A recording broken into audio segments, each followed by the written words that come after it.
Question number 1. Can you explain the core problem your research addresses and why it's significant?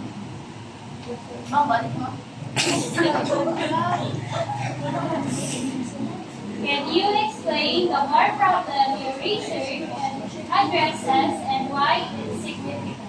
The core problem of my research is meditation has garnered significant attention as a potential remedy for stress reduction, addressing a core problem in modern world where stress levels are increasingly high.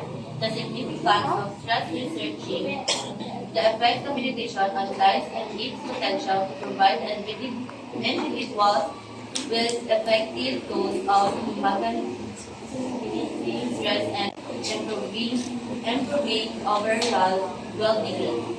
Number 2. What are the key limitations of your methodology and how do these limitations influence your findings?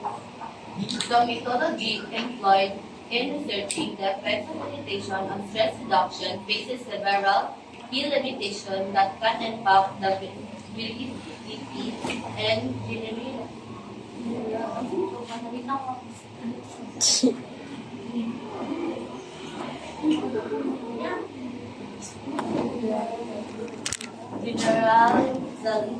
the validity of the findings. Understanding this limitation is crucial in interpreting the result and informing future research. Third question. How did you ensure the validity and reliability of your data collection method?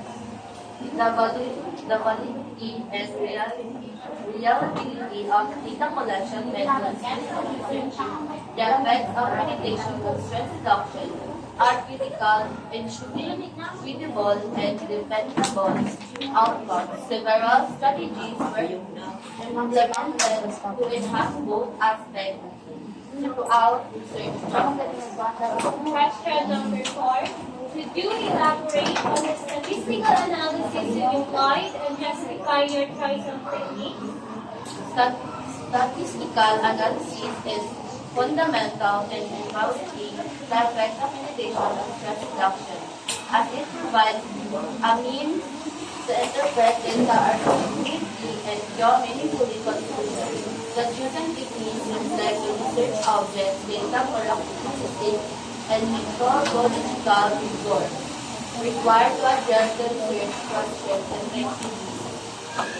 Number 5. What are the most significant findings of your research and how do they contribute to the existing body of knowledge?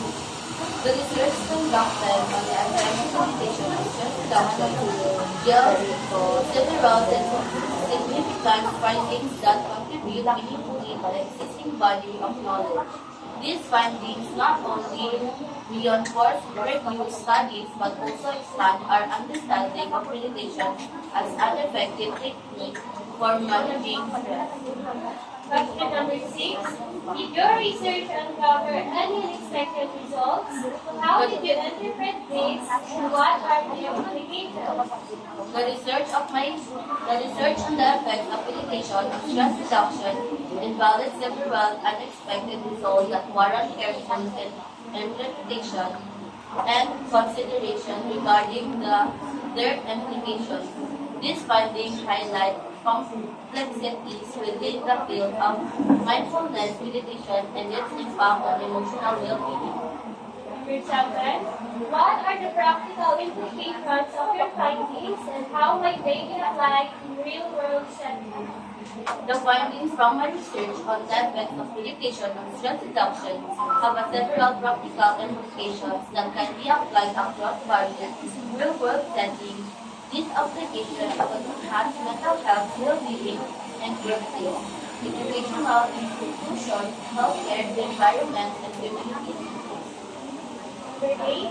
What are the potential limitations or challenges in applying your findings? In summary, the research finding on meditation effects on stress reduction have a profound practical implication that can be applied in various contexts, including workplace, educational institutions, healthcare settings, community, environment, and personal development programs. This application not only promotes stress reduction but also enhances overall mental health and quality of life, ultimately leading to healthier, more productive environments that properly implementing such as stages, organizations, and communities can help individuals harness the benefits of meditation for improved emotional and well-being. Number 9. What are the next steps in this line of research and what future studies would you recommend based on your findings?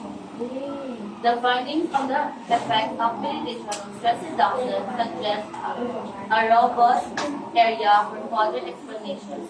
The following documentation outline the next steps in this line of research, focusing on Next time. understanding of Next time. meditation, efficacy, mechanism, and applicability across the wide population. Your last question. How would you respond to criticism and measure the specific potential of criticism relevant to the research? Responding to criticism regarding the effects of meditation on stress reduction requires thoughtful and evidence-based approach. One common criticism is that the benefits of meditation may be overstated due to methodological flaws and studies, such as small sample size, lack of proper disclosure, and potential biases and self-reporting. Here's how one might respond to such criticism. Congratulations.